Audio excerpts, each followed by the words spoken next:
So you've done it. You've built your awesome multi-container app. You've got your web front end, you've got your database in the back, you hit Docker run on both, they're fired up, running on the exact same machine. But then, when you try to get them to talk to each other, nothing. Just silence. Ugh.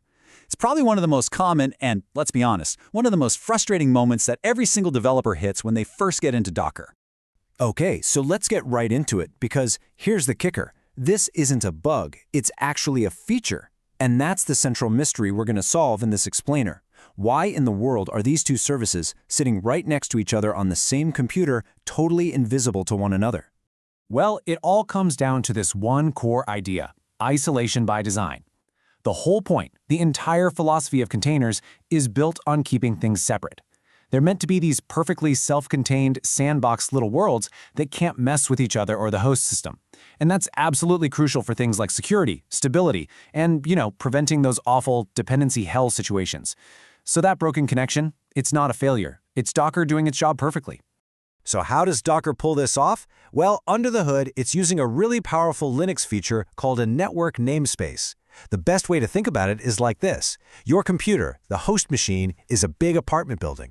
Every time you launch a new container, Docker doesn't just give it a room, it gives it its own private apartment, a whole self-contained unit with its own private network stack, its own unique IP address, its own set of ports, its own routing table. It's totally, completely separate from the building's main network and from all the other apartments. Now, by default, when you first install Docker, it sets up this virtual network on your machine called Docker 0. This is the default bridge network, so if you just run a container without telling it which network to join, Docker automatically plugs it in right here. And yeah, each container gets its own unique IP address on this network, something like 172.17.0.2 or 172.17.0.3. This is technically what lets them communicate, but, and this is a huge but, there's a major catch. And this slide right here, this lays out the problem and the solution perfectly. See, on that default bridge network, your containers can only find each other if they know the other's internal IP address. But those IPs, they can change every single time you restart a container. That's a total nightmare for configuring your app. And here's the real deal breaker. There's no automatic DNS. You can't just tell your web app to connect to DB. It has no idea what DB is. This is exactly why Docker themselves tell you, pretty much beg you, to avoid using the default bridge for any real application. Okay, so if the default network is basically a no-go zone, what is the right way to do this? How do we set up a proper private network for our containers? One where they can actually find each other using simple, reliable names instead of flimsy IP addresses. The answer, my friend, is a user-defined bridge network, and it's actually way simpler than it sounds. It's just 3 steps. First, you create your very own private network with one simple command: Docker network create my-appnet. Done. Then, when you launch your containers, you just add one little flag, -network my-appnet, to connect them. And you also give them a -name, which is going to be the key to everything. And this is where the magic happens. The second those containers are attached to the same user-defined network, Docker's built-in DNS server kicks in, just for that network. It automatically takes the container name you gave it, that -name flag, and maps it to its current internal IP address. Just like that, your containers can find each other simply by using their names. No more IP address juggling. So what does this actually mean? It means that now you could jump into a command line inside your web app container, type ping DB, and boom, it just works. The name DB instantly resolves to the right IP address, all handled for you. This is the bedrock of reliable communication between services in Docker. We've just gotten rid of brittle hard-coded IP addresses for good. All right, awesome. So we've totally solved container-to-container communication. Our web app and our database are best friends now. But that's only half the puzzle, right? An app isn't much good if actual users can get to it from the outside world. We need to build a bridge from the internet into our private little container network. And that bridge is called port publishing. Let's go back to our apartment building analogy. Your private network is like a gated community, right? Port publishing is like telling the security guard at the front gate, hey, anyone who shows up asking for apartment 8080, I want you to send them directly to the front door of the web app apartment, which is on its own internal port 80. You're creating a very specific entryway. So let's follow a request from start to finish. A user opens their browser and goes to your server's IP on port 8080. That request hits your main computer, the host.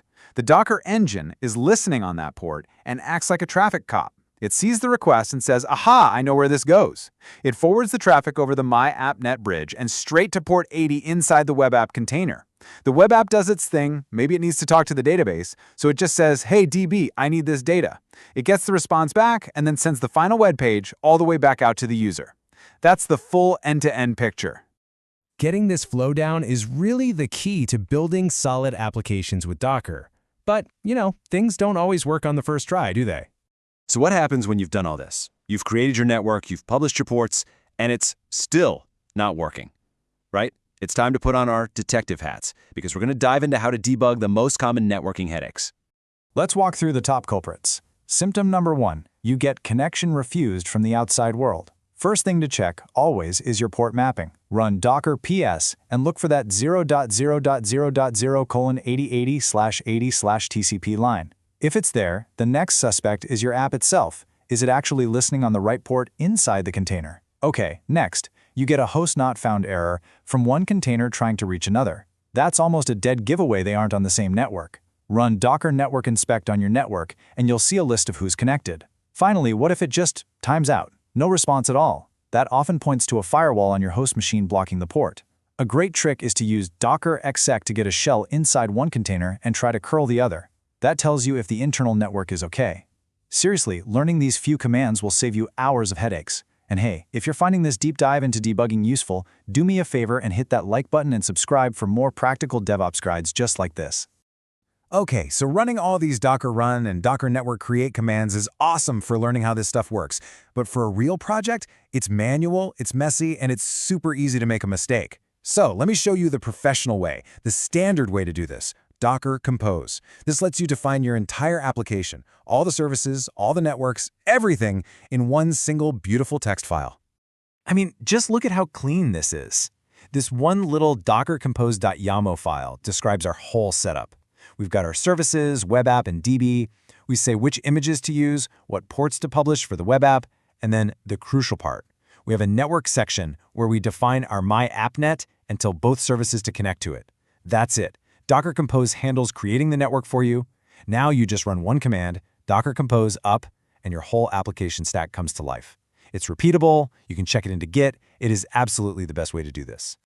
So let's tie this all together into some solid best practices you can use every day. Rule number 1, give each project its own dedicated bridge network. It's the cleanest way to keep things from interfering with each other. 2, use Docker Compose. Seriously, just do it. Define your entire stack in that YAML file. 3, never, ever depend on IP addresses. Code your apps to use container names for service discovery. That's what the DNS is for. And finally, be a good security guard.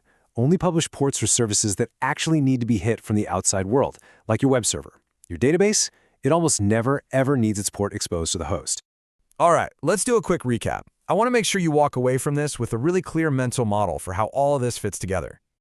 So here it is, the big picture you should keep in your head. Traffic from the outside world comes in through a specific front door. That's your published port on the host machine. Docker acts as the receptionist, directing that traffic to the right container, like your web app. Once inside, all the container-to-container chatter, the web app talking to the database or an API, happens safely and privately on that user-defined network, where everyone finds each other by name. That's the model. So if you remember nothing else, remember these 4 things. 1, container isolation is a feature, not a bug. 2, user-defined bridge networks are your best friend. They give you automatic DNS. 3, port publishing is your front door to the world. Use it carefully. And 4, Docker Compose is how you manage all of this like a pro. If this explainer helped clear things up for you, I'd really appreciate it if you hit the like button and subscribe for more deep dives into all things DevOps and infrastructure. It really helps a lot. So now your containers can talk to each other, which is awesome. But it opens up the next big can of worms, doesn't it? Containers are designed to be thrown away and replaced. So what happens to your database's data when the container stops? How do you handle persistent data and state in this world? Well, that's a topic for our next explainer.